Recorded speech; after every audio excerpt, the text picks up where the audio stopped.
Hello and good morning, everyone, and welcome to your early warning roundtable. We do this every Friday, 10 a.m. Central Time. Let's go ahead and bring the whole team on.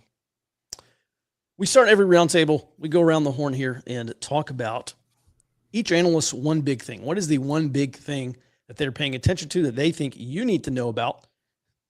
Mark, let's go ahead and start with Mark and then Max, because I think both of you are talking about Syria. Mark, go ahead. Yeah. Hey, good morning, everybody. Yeah, my big item for the week is I'm watching Syria really closely. On one side, I'm interested in this transition government. So I'm paying really close attention to HTS, along with a lot of the other rebel groups there. I think something that gets lost is the Salafist background for HTS. One of the things that many folks miss, and I've seen this throughout The Economist, Foreign Policy, a lot of these magazines, is that HTS, it's not just its old affiliations with Al-Qaeda. It did have a formal break with Al-Qaeda later on. But I think people are missing the fact that HTS is a Salafist Sunni organization, is going to represent a lot of risks to the United States broadly. Because HTS, it's not that they distanced themselves from Al-Qaeda, that they've kind of repudiated some of their really extreme doctrines, because they've had a change of heart and embracing democracy and human rights.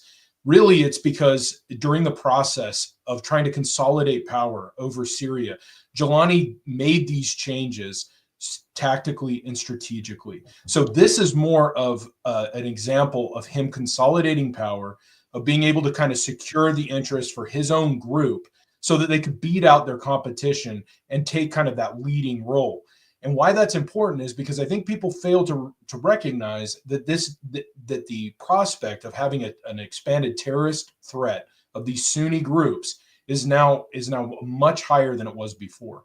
And we have already seen that Turkey, which is kind of the biggest power on the block, has utilized these groups and networks before. And so my overall opinion on this is that these kind of premature expressions of Syria having a democracy and becoming like a close ally, I just don't trust it. Even though Iran's power is broken in the region, which is significant and important, it's in the Middle East, you kind of pick your poison. There aren't really human rights in the Middle East. It's realpolitik. And so this is something that I want to monitor closely. And I don't really agree with these premature expressions of joy over HTS taking over Syria. I think it represents a new kind of threat. Mm-hmm. I'd tell you, it's tough for me to figure out what's propaganda and what's not, because we've heard everything from Jelani's going to go kill all the Christians, and then this other guy says, no, he's going to protect the Christians, and then some other guy says, oh, Jelani wants foreign direct investment to build up Syria's economy, and it's really tough to say. But we have heard from Trump saying, look, this is not our fight. Let's just get out of Syria. Does that mean there's not going to be any kind of soft footprint in Syria, or what do you expect there? On that front, and by soft special operations forces, which are the primary personnel we have there right now. Yeah, so I mean, I don't know how we couldn't have kind of enduring presence in some ways, as long as we have equities and relationships with the Kurds in the north.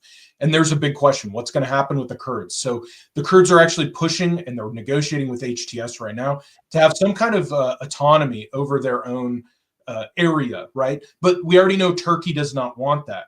And so, at that point, the United States is going to have to once again make a decision on whether to accommodate Turkey or whether to balance out the Kurds. The last thing I'll say is the United States still has a vested interest in limiting the reach of ISIS within Syria.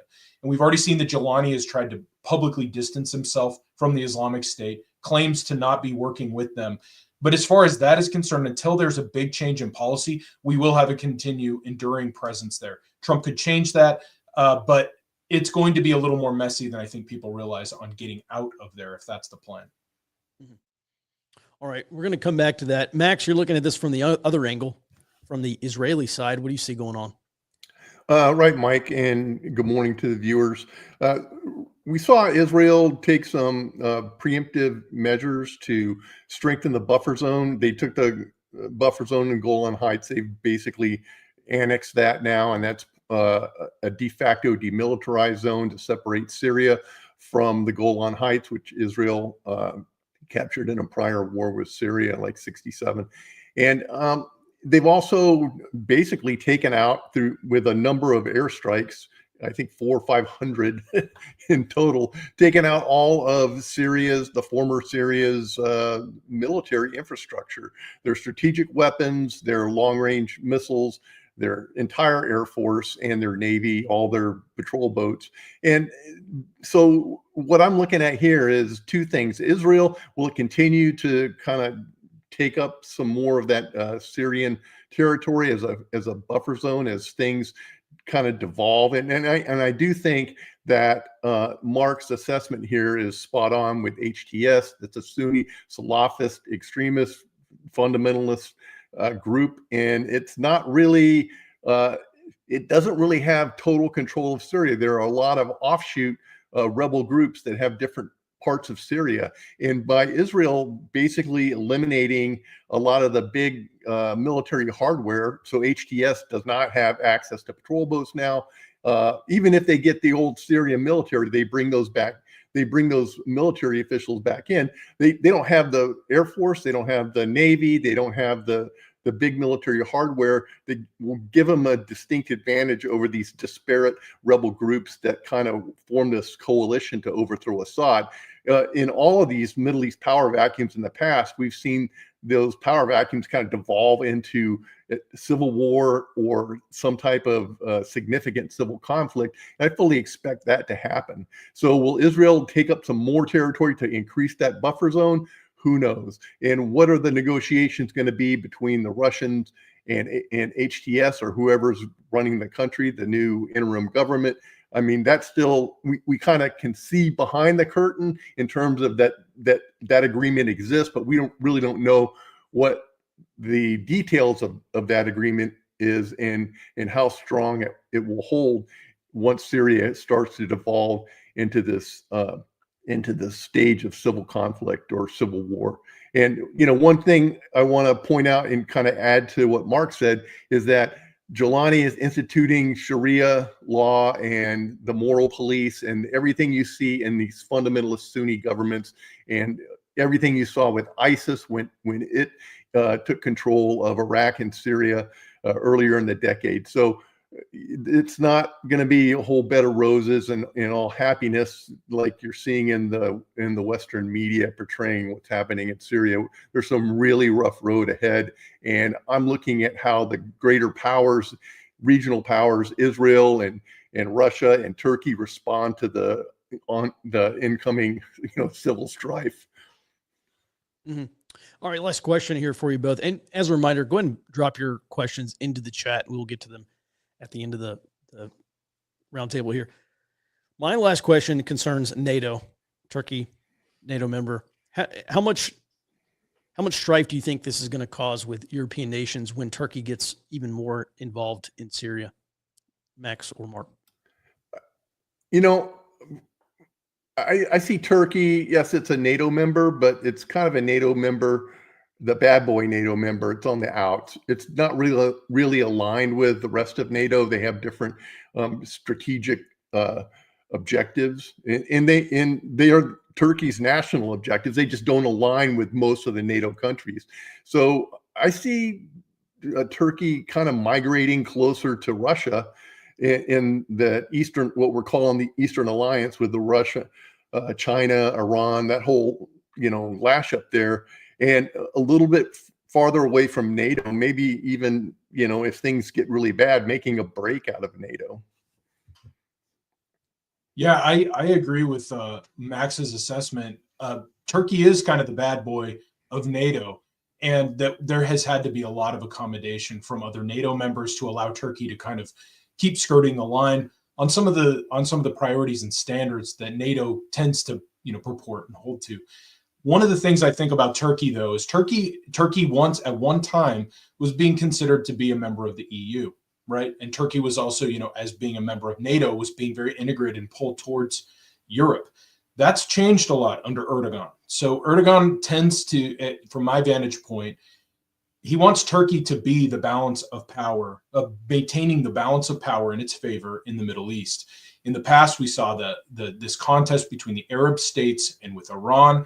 If you go by historical precedent, Turkey has always had a vested interest in balancing out the balance of power within the Middle East to its own favor. something that's kind of funny between the discrepancy, the way that we see the rhetoric regarding Putin versus that of Turkey and maybe some of the other players is, if you want to take a world leader who resembles Putin with similar ambitions for the region which they occupy, Erdogan and Putin have a lot in common. Erdogan wants to see itself in a reestablishment of its old imperial. And so in the future, this is going to divide NATO with Turkey at some point. And I think that Turkey will move closer into its role in the Middle East rather than closer to Europe. Mm-hmm.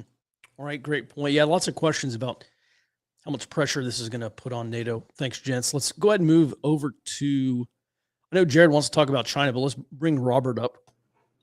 All right, Robert, you're our domestic and political and government analyst. What's your one big thing for the week?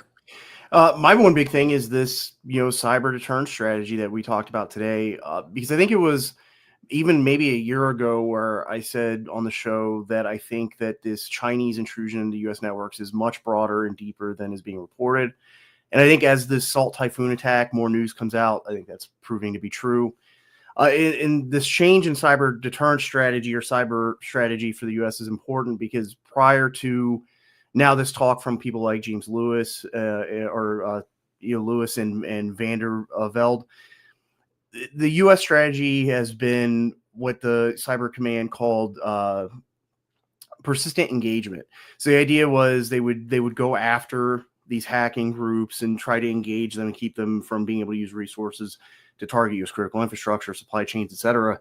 But apparently that doesn't seem to have been working below the threshold of armed conflict. And I think that this, incoming Trump administration, if they do engage in a much more offensive strategy, I think will likely be more successful, but there's also the chance of some kind of escalation from China until we do reach that threshold of armed conflict. So I'm still keeping an eye out on who is going to be appointed to some of these key cybersecurity positions. I think Joshua Steinman's been floated behind the scenes as one person who could be brought into the administration. There's a couple of other people, that want to come in to head the Cybersecurity Infrastructure Security Agency, DHS, and some of these other cybersecurity efforts.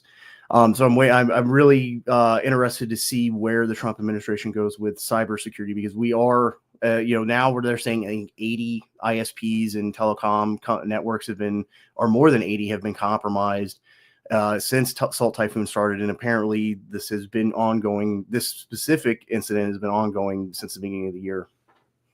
Robert, I'm seeing a theme here. Several years ago, the Pentagon came out with this strategy of what they call it integrated deterrence. They're going to use this integrated deterrence strategy to deter Russia and deter China. It has failed with Russia, kind of sent some generals back to the drawing board. We've heard of this active defense or whatever cyber defense strategy we have had, obviously failing. One concern I have is that if the United States does, and I've heard folks at Cybercom talk about, and NSA talk about active defense. And what was it? Some kind of advance, I forget exactly what they call it, but basically they said regional partners were going to do more on the cyber front. That's obviously failing. The one risk I see is that if the United States does take a more offensive posture, what's your opinion on that backfiring? The United States is extremely vulnerable. I mean, we have cyber Swiss cheese here. And I mean, are we going to enable China to do more and kind of carve up our critical infrastructure because we are so vulnerable? What's your take? That's possible. I think that the answer from a lot of these guys like Lewis and Vander Velde and Dr. Fisher Keller, who was an advisor to U.S. Cyber Command a few years ago, would be that there's this idea of an agreed competition. So every time we take an action and China takes an action or another foreign adversary, we're kind of figuring out where that line is before we start responding with kinetic responses to cyber attacks. And people like Vander Velde have written as of even as recently as last year that we should have that integrated deterrence where we are using kinetic and cyber together. But there is the possibility that China decides that it is time to actually pull the trigger on, what they've been pre-positioning resources on our networks to take down critical infrastructure. But I think what's more dangerous is what Vander Velde and Lewis have talked about, is that below the threshold of conflict, there are actions that they could take that would be much more difficult for the U.S. to respond with force that could disrupt critical infrastructure, and even more importantly, probably supply chains, because there's the small actions they can take that can disrupt key supply chains for the U.S. defense industry base that wouldn't meet that threshold of response. Yeah, I noticed in Financial Times this week, they had an article about supply chain warfare kind of being the next big exploration phase for China. All right, Robert, thanks for that. Let's jump over to Jared, talk about China. So look, it's funny to me because I see on Twitter, people on there like, oh, China had 27 airplanes in Taiwan air defense space. And it's like, well, that's a Tuesday. All right. So you want to talk about some things that Taiwan's been saying about Chinese operations. Go ahead. Yes. So China ran one of its largest drills in decades this week. They just finished up this morning. The initial reporting from Taiwan was that they had 90 vessels out, which sounds amazing. But I think the big takeaway there is China really showed its hand. It put the vast majority of those vessels outside of Taiwan's area in the rest of the first island chain, basically showing I have to seize these in order to affect my goals. That I think is going to drive a significant diplomatic drift away from China in the Pacific, because now everybody realizes, hey, this is not just about Taiwan. This is about the whole region. So I am looking for, I'm looking forward to seeing what exactly the fallout is on that. I think we're going to get clearer on where people stand as far as Chinese dominance in the Pacific, and it will not shock me to see a lot of lesser nations start to move toward to like Japan and Australia. Yeah, the Japanese have figured that out a long time ago. That in order to seize Taiwan and take the first island chain, Japan has islands in the first island chain. So I think one of the things you said in this morning's report is that there's actually a bigger risk for China here. Having this large of a military exercise actually demonstrates to not just Taiwan, but to Japan, Philippines, Vietnam, lots of other countries that sooner or later, China's going to become their problem. It's not just a Taiwan problem. How do you see, does this raise the sense of urgency? We're going to see these constellation of mostly island nations going to do a lot more. Is this going to end up backfiring on China? I think it will. I don't see, unless they are truly in bed with China, I don't see how it does not, because now Japan, we've covered here on the show plenty of times that Japan and the Philippines recognize their territorial integrity is under threat if China makes a move on Taiwan, because they have to seize the Batanes in Philippines and the Nansei down in Japan. Now it is clear to everybody. There's no ifs, ands, or buts. China not only has to, they intend to. And the Taiwanese Minister of Defense made that very clear for anybody who still wasn't paying attention, saying this is not just a Taiwan problem. They're coming after you. That line, I think, is going to be used in public and plenty of times in closed doors to get the Pacific Island nations away from China. And I think we're going to see a lot of flips on the security posture that's out there. China runs a lot of security ops saying, hey, yeah, we'll just make sure that your islands are okay, all this. In the past couple of years, we have seen a few people flip. I think we're going to see a lot more now that they realize this is not going to stop. They are going to go for essentially a redux, but worse, of Imperial Japan. Mm-hmm. All right. Interesting. All right. Now for my one item, just briefly, I'm still working on this. I'm going to have this full report in the Economic Early Warning Report, which is my weekly economic, financial, and monetary report. I'll publish that this afternoon for Early Warning Pro members. By the numbers, the U.S. national debt now stands at over $36 trillion. It's about 123% of GDP. This year, Treasury will pay almost $1 trillion, so $949 billion in interest alone. They're on track to pay $1.1 trillion in 2025. That has also caused the federal deficit this year to increase to $1.8 trillion. And this is important for a few reasons, really, because Trump did not talk about this on the campaign trail, but he is starting to open up about what kind of plan we could have, or a concept of a plan to tackle the unsustainable national debt. We've heard about this being unsustainable for decades now. It's becoming more and more unsustainable. Eventually, it will no longer be unsustainable because it will be an acute problem that is going to be resolved one way or the other. In last week's Grant's Interest Rate Observer, Jim Grant runs this. He says the Trump administration really has three ways to reduce the unsustainable fiscal situation, and two of them are not good. And it's going to be one of the two ones that are not good. So the first thing he said Trump can do is increase non-inflationary economic growth. And we saw this during the first Trump term, basically trying to grow the economy out of the debt problem. If you increase productivity, you increase the economy, you have more tax revenue coming in, and then you can pay down the federal debt.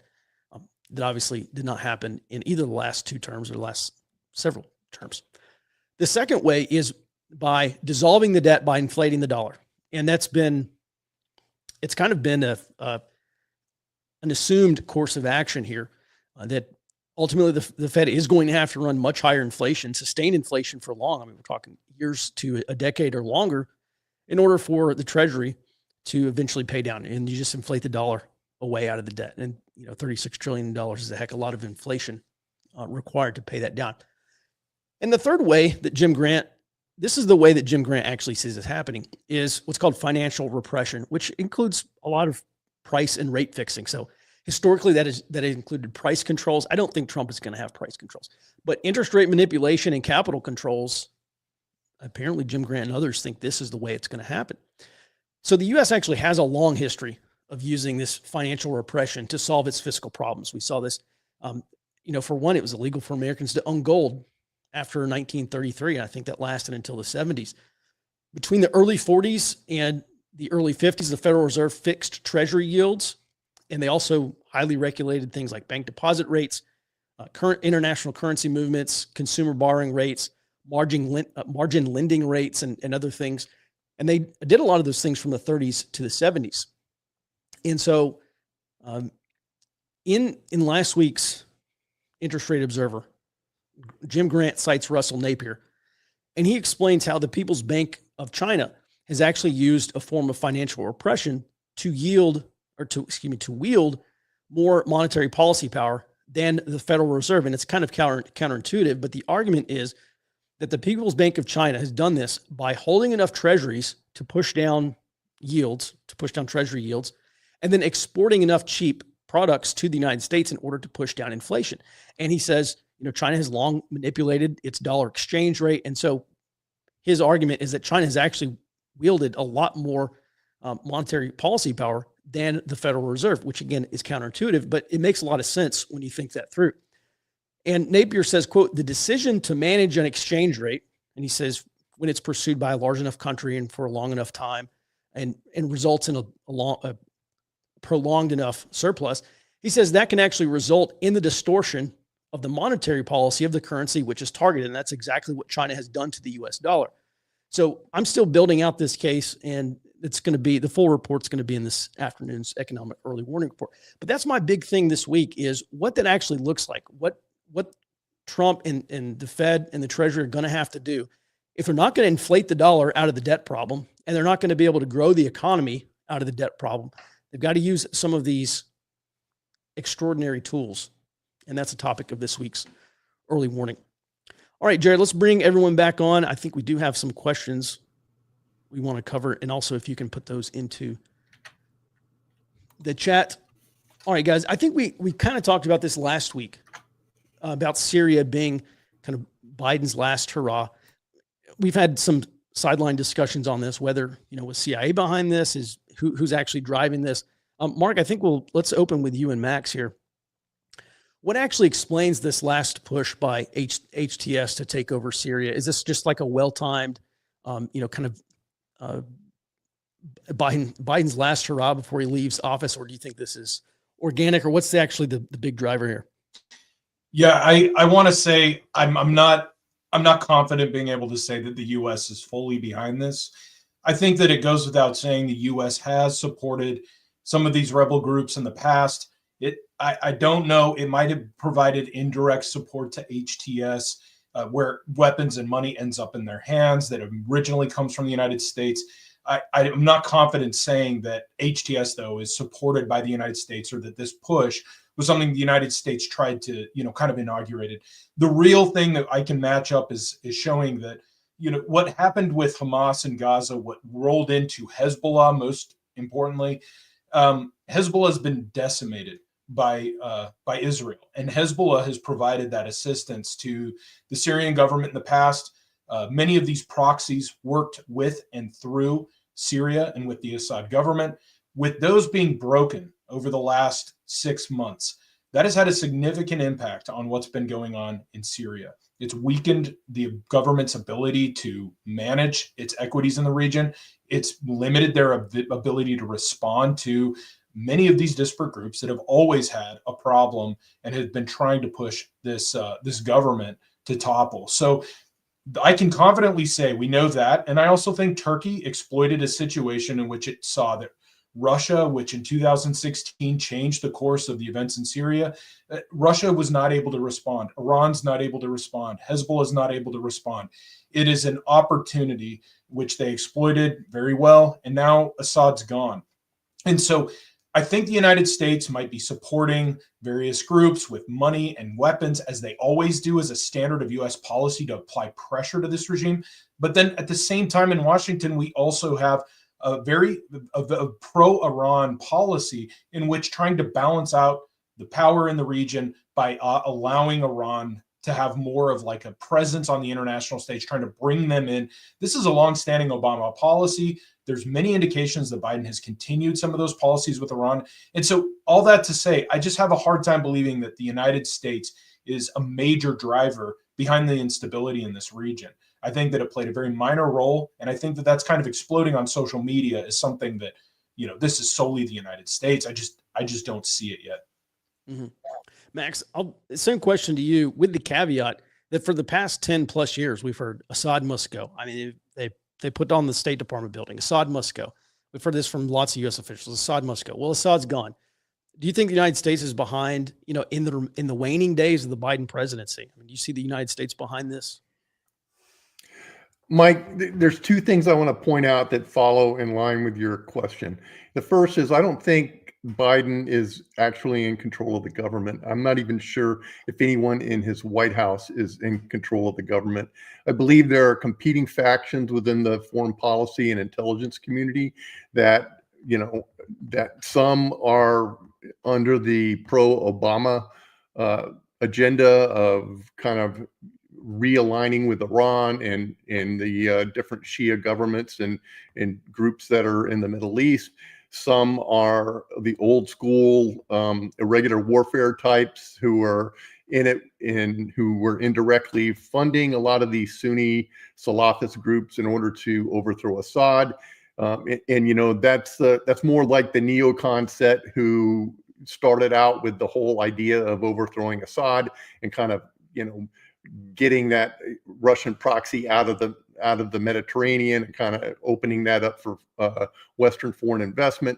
And then there's the other, the Biden camp and the other foreign policy people that are just kind of like somewhere off in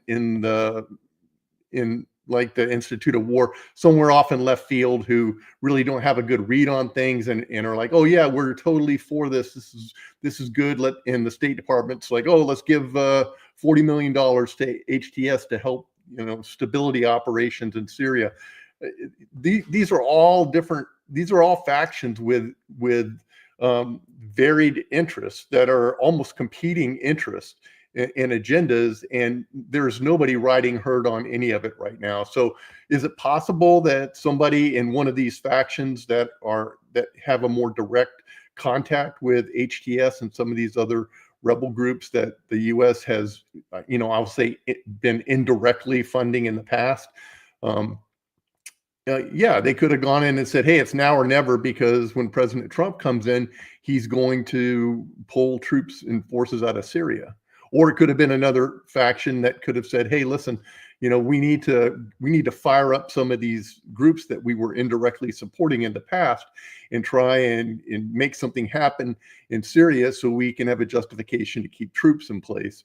And that's kind of a mix, revenue generating kind of operation. So it's really hard to tell because there is nobody in charge. There's no one, person or group in charge of American foreign policy, or for that matter, domestic policy right now in Washington. So I can't really put my finger on it. I can definitely say that there are factions within Washington and, in the U.S. sphere that that wanted something like this to happen, and their interests were just happened to be aligned with Turkey, which looks at this as a, hey, this is a great deal, and they probably more overtly supported it. And there are probably other elements that kind of looked at it from the Israeli standpoint and said, hey, listen, this is the best time to basically break down the old borders and reestablish, DMZs or buffer zones in order to facilitate a more lasting peace in the Middle East, where Israel is not as threatened by Hezbollah and other, Shia groups and Hamas. And it's like I said, it's kind of hard to tell. But I would say that you have to kind of lift your eyes up a little bit and look at it and see these competing factions and look at the points where those competing factions' interests or agendas kind of intersect. And that's probably what ended up driving it. When I say competing factions, I mean, I include, the other regional powers, Turkey, Israel, Russia, Iran, etc. So I kind of think that's what's going on. This was a very opportunistic moment in the battle against Assad, and the timing was fortuitous for HTS and those groups. But I agree with you on the aspect, and I agree with Mark on the aspect of people running around saying, "Oh, the CIA pulled off this coup in Syria." Trust me, if the CIA was running that, it would have failed. So that whole thing you see on X and social media is kind of like the New Jersey drone, fiasco thing. It's just kind of wish casting and conspiracy theories. Mm-hmm. Yeah, I want to get to the New Jersey drone thing because that was one of the questions.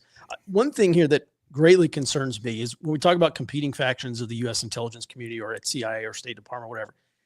It's reminiscent of Russian intelligence agencies at a high level compete against each other. It's not just like one monolithic, kind of big team effort. I remember being in Afghanistan and, this like, oh, this guy's a Pakistani ISI. It's like, well, which ISI? Is it pro-Taliban ISI or like the part of the ISI that kind of tolerates the United States as long as we're giving them money? Which directorate? Yeah, exactly. And so, and it's very concerning to me because Trump is in a position, he says, we're going to go in here, we're going to clean out the FBI, we're going to go out and clean out the intelligence agencies, and hoorah, more power to them. What do these people do once they are ejected? Or if Trump or Kash Patel or whoever, DNI, whoever's CIA director, whoever's able to go in and reform these people, if these people do lose their jobs, I mean, is this going to be like Ambassador Paul Bremer going in and firing the Iraqi army because they're an insider threat, and then those Iraqi army guys they say, well, we don't have a job anymore, and we also hate the United States. Great, let's just form the insurgency. I don't know, Mark, Max, Robert, Jared, I'll leave that up to anybody. Do you share that concern? What are your thoughts on that? Yeah, if I could just jump in on that, I think that's a great point. First of all, what happens if Trump comes in, cleans house within our own administrative state with some of these people who have been, like lifelong operators within the intelligence community? They have a special set of skills. Well, what we've seen in the past is that a lot of these individuals will go on and work for foreign governments. They'll start contracting companies. They'll go and earn a lot of money. They could go work for the UAE. They could do some work with Egypt. And so there's kind of a spillover effect that I think will be really interesting going forward. If Trump actually does manage to clean house and remove many of these people, there's a good chance many of them will end up in the Beltway making lots of money, but there's also a chance that those special skill sets will be used for foreign powers as well. I agree with Mark. I mean, there are a lot of people right now that are probably looking at transitioning out of government. They're going to wait and see just how threatening this Trump initiative to clean out the deep state in the administrative state is. But they're looking at transitioning into other areas. And I agree, a lot of these people seem to end up working for like the government in the United Arab Emirates, doing the same like weird, crappy neocon stuff, but just doing it for the Emiratis or indirectly for some agenda in the U.S. Through the Emiratis as a proxy. So Yeah, there's going to be a lot of people fleeing. I definitely think you're going to see a lot of kind of Michael Hayden types who go into into the political sphere and attempt to use disinformation and kind of information operations in order to influence the politics here in the U.S. And you'll probably see some of them kind of jump into some of these political races here in the upcoming elections. And I think after we saw this after Obama left office, there seemed to be an inordinate number of former CIA people jumping into politics and the House races and local, state and government races. So yeah, the cockroaches are going to scatter. They're going to look for, a place where they can make some money or gain some power or have some type of political influence that's aligned with the political side that they were on. Mm-hmm. All right, let's get into this New Jersey drone thing, because this is like the Spider-Man meme where they're all pointing at each other. You have the Defense Department saying they're not our drones, and NORAD says, yeah, we conducted an investigation, but we're not going to tell anybody what we found. And DOD or whoever says, oh, the state law enforcement can take care of it. And the state law enforcement says, well, it's federal airspace. We actually can't do anything. So does anyone actually know? They're Iranian, they're whatever, who knows what they are. Does anyone have anything on this? Okay. I don't have a concrete answer to say who's doing it, but I at least want to put to rest the idea of an Iranian drone mothership. It's logistically, I think, impossible is probably the nicest way I can put that. Iran announced that they are working on drone motherships. The first one operational was in the Caspian Sea, so it's not getting anywhere. The second one I don't think is operational yet. They announced that like last year, but they may not even have the drone infrastructure to do that. But even beyond that, Iran doesn't have a blue water navy. They don't conduct underway replenishment. So unless this thing's entirely autonomous and was built in secret and somehow managed to get over here in secret, it just is not feasible. Sure. So just so we could put that to rest. So the Atlantic Ocean is a big place. Okay, I get that. If you're the Navy or the Coast Guard, Jared, you're a Navy guy. Why haven't we sent? I mean, have we? Why can't we nuke this thing from orbit? Well, maybe not nuke it, but we could blow the thing up. Why does nobody know anything about this, or why is no one saying anything about this? That's a very good question. I would be willing to bet that, because we do have a major naval presence right over there in Virginia. I'm sure we have carriers running carrier ops right off the coast. If we were going to do it, we would probably do it publicly, and it would probably already have happened.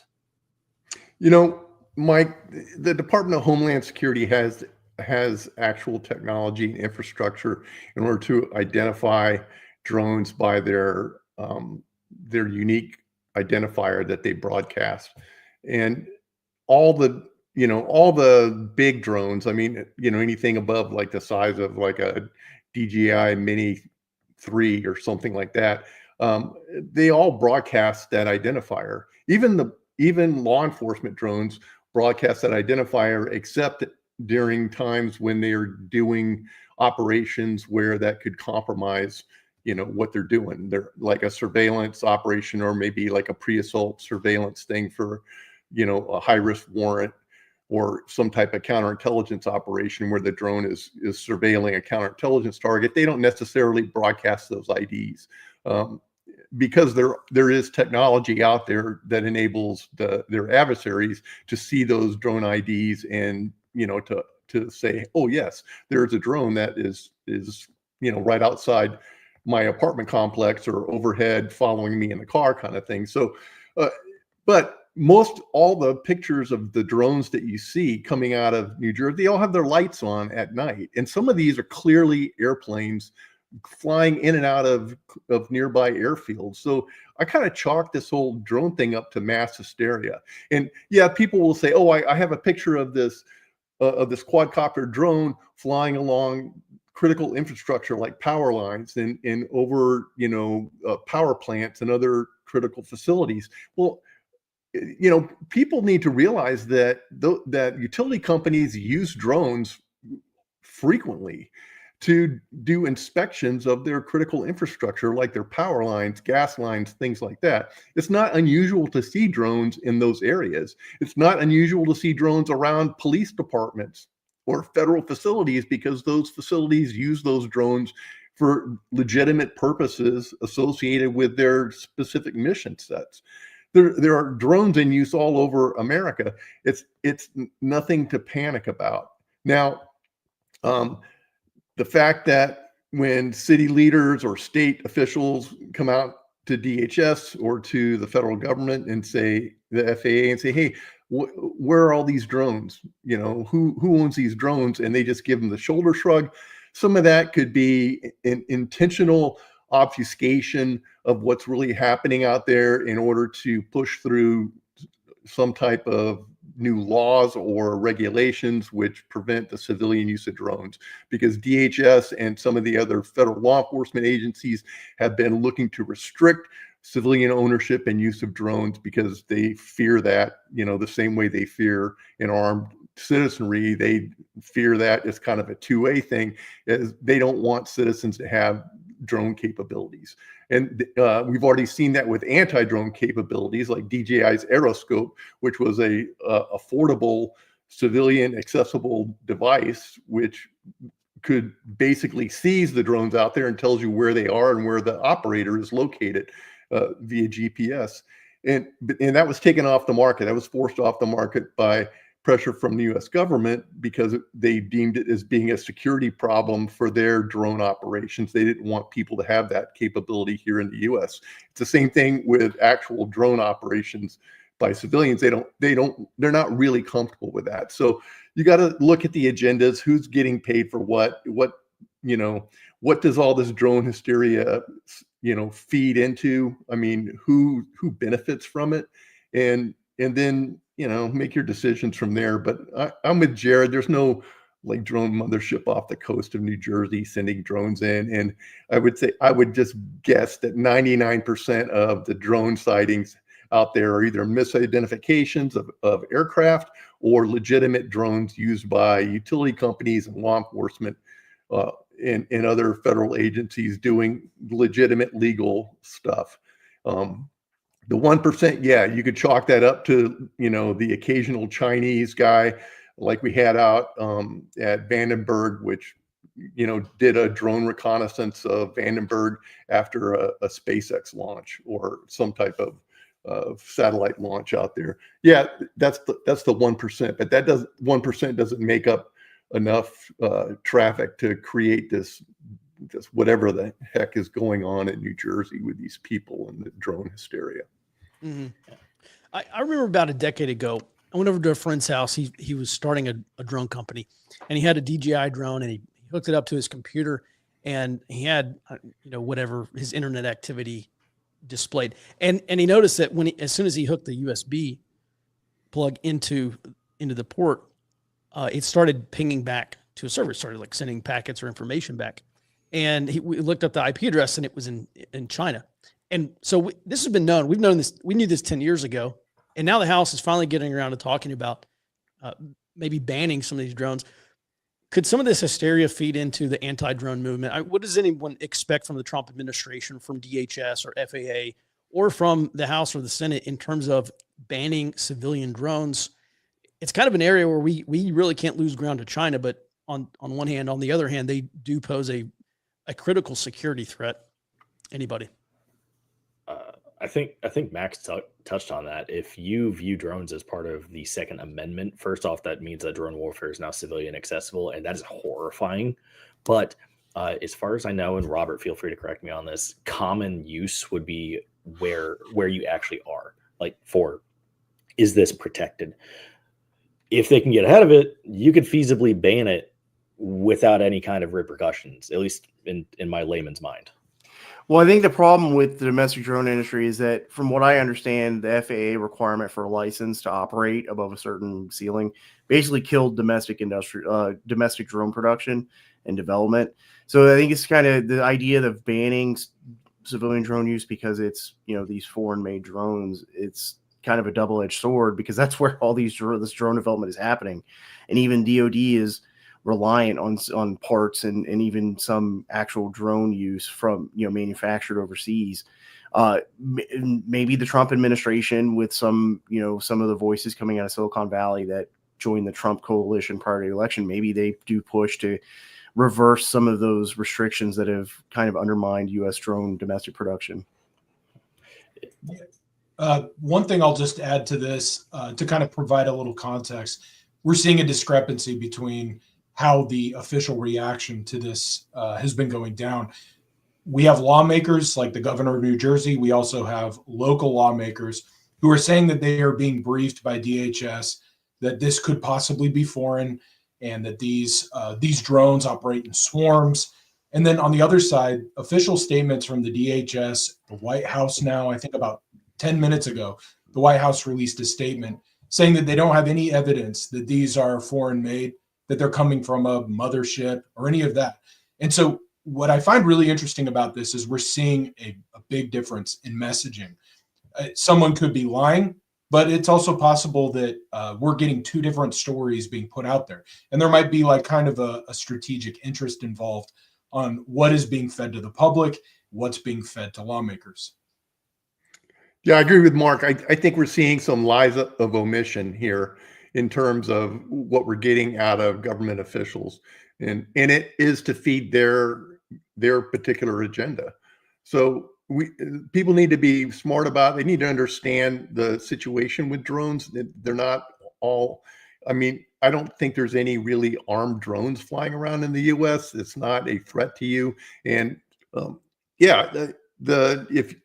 if we had our own drone industry here in the United States, if we hadn't squashed that, then we wouldn't have DJI with such a large market share, a huge market share of drone sales here in the US. And then China wouldn't have the ability to kind of piggyback on that by sending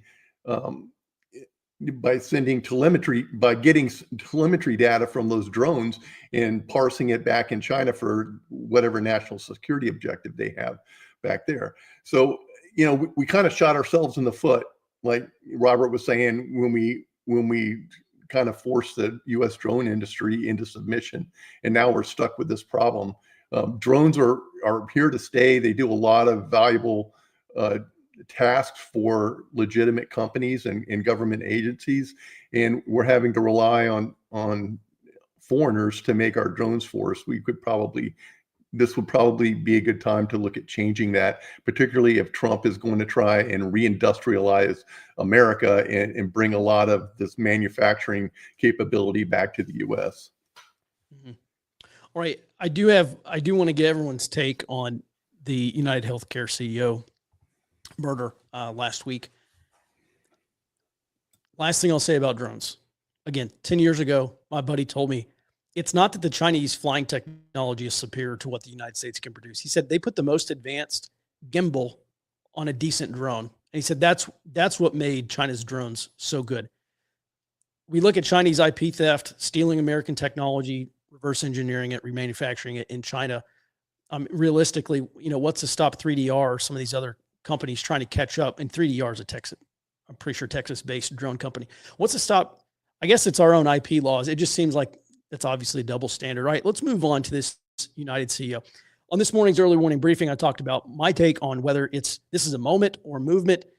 Will the murder of this United Health CEO spark this mass revolutionary action, or is this kind of a flash in the pan, an accelerator? Anyone who wants to open up, what's your take? What's your observations? What are you seeing about this? Anybody? Yeah, I'd like to kind of kick this one. I think that this is not necessarily going to be a catalyst for an immediate response, like on a part of this revolutionary movement on the left, or maybe elements of the right. But I do think that it's significant, and one of the reasons why is because I think the public reaction to this tells us a story.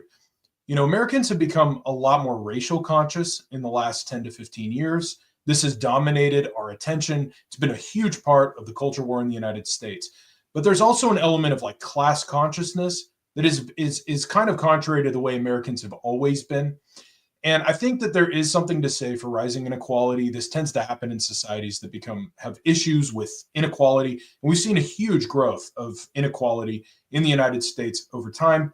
But this idea of like having a class consciousness, the reaction that is kind of coming from fringes on the right, but then also like a substantial portion of the left, people that go on news programs that kind of have moved on in some ways from, and this seems to be like a rebranding on the left, moving away a little bit from these race conscious interpretations of events that were so popular during like the so-called woke era. I think that's kind of evolving into, again, returning to this class consciousness sense. And that at that point, that we saw an explosion of violence and arson in 2020 as a result of this almost legitimized racial consciousness that was integrated into our institutions. This class consciousness situation has that potential. There's a high likelihood that as the Democratic Party rebrands and it starts to focus on economic populism as its new appeal, right? I think that there's a propensity for this to become something. And, it's hard not to notice that a lot of the rhetoric that we're hearing even bandied about on CNN by some of these people that often get shut down. But I mean, it sounds like you're listening to a Bolshevik, talking about that this CEO's light, that he represents, he's like the face of this like terrible industry or of a very wealthy person. And see, I think that is significant. I think that will filter down and kind of legitimize that way of approaching the world. Mm-hmm. Oh, Max, you're on mute. Just real quick. One of my observations, just reading through all these far left and revolutionary anarchist blogs, the anarcho-communist blogs, is they kind of said, hey, give this guy a round of applause. He kind of did a good deed, but he's not one of us. Like, I don't think this guy so far, at least in terms of publicly available information, I don't see anything that associates him with the revolutionary anarchist movement. I could be wrong. I haven't seen anything so far, but I think that has a pretty high limiting factor on, in terms of this guy. Is he a folk hero or is he a revolutionary leader? I think right now he's just kind of a folk hero. It's a moment, not a movement. Max, what say you? Yeah, I think it's a coincidental moment because America is significantly divided into two camps. I mean, let's face it, it's like 50-50. And our politicians have been kind of frothing up the waters and kind of like purposely getting each side to hate each other in order to increase their power or their wealth or what have you. And it's pretty unseemly. And at the end of that divisiveness becomes political warfare, and targeted assassination is one of the tactics you see in the advanced stages of political warfare. And before you get into civil war or massive civil conflict, but then continuing on in civil war and significant civil conflict, you will see target assassinations. So I think this is just kind of a moment thing with this CEO healthcare guy, but it's coming just prior to the point where a heavily divided or a highly divided populace at each other's throats, one side demonizing the other side continuously, before we're at this point where we could trip into the initial stages of actual political warfare domestically here, just because of the kind of the vitriol and the hatred between the two sides of the country. And I think this unfortunate incident where the CEO was basically shot in the back, an unarmed CEO shot in the back on the streets of New York City, which is kind of, that's kind of unseemly. That's not like Jesse James, heroic, hero of the underclass. That's kind of bullshit. So, I see this coming at a point where we are close to the edge of political warfare, but not quite there yet. So kind of coincidental. Mm-hmm. As a low intensity conflict guy on the team, let me reframe this. Whenever we look at, Max talking about political warfare, advanced stages of kind of underground development, the latent and incipient phase of an insurgency into getting into the guerrilla phase of a movement like this. Really, I'm looking at broadly three things. There are fault lines, accelerators, and triggers. And fault lines are going to be class in this case, or, you know, the wealthy, the haves versus the have-nots, the capitalist class versus the socialist class. And it's pretty clear this is one of the primary fault lines here. And then there are accelerators of conflict. So this could be media coverage. It could be other cases of violence. It could be state repression or state, you know, police-backed violence. It could be a number of things, but these accelerate. And if we think they accelerate conflict, if we think about conflict as a pot that's boiling over, before it boils over, it's got to heat up. And this is what Max is alluding to. This acceleration period before we get to widespread violence, but the pot of water is heating up. And then we get to trigger events. And the question I looked at is this a trigger event or is this an accelerator? And this to me is an accelerator. We have not reached, I don't think the pot is hot enough. There's not enough pressure built up in the system as of right now. It's another reason why we haven't seen far left riots. Everyone said, oh, or not everyone, but a lot of people said, oh, 2024, it's going to be like 2020. And we're going to have pink-haired suicide bombers at Chick-fil-A. And I just said, guys, I don't know. I look at the far left stuff every day. I'm just not seeing it. I don't think they're going to react violently, at least not initially, to a Trump win. And they've been pretty quiet. And the reason they've been pretty quiet is because they're much weaker than they were in 2020. I think they're weaker even than they were going into 2017. Point being, there's not enough pressure built up in the system. We're still in the acceleration phase. We're not, I don't think, yet to the trigger phase. And with that kind of as the big picture frame, does anyone have anything else they'd like to add? All right. Well, everyone, hey, thanks so much for watching. Again, this is the Early Warning Roundtable. We do this every Friday at 10 a.m. Central Time. We broadcast on the app, on the Early Warning Network app. We broadcast on X, over on YouTube as well. And everyone, thanks again for being here. Thank you for watching. Have a great weekend. I'll get the weekly economic outlook for members. It'll be out this afternoon. That's our economic, financial, and monetary intelligence report. And with that, thanks again. We'll be back in your inbox on Monday morning and back on the morning briefing Monday at 8 a.m. back on this roundtable Friday at 10 a.m. Until then, be well and stay out front.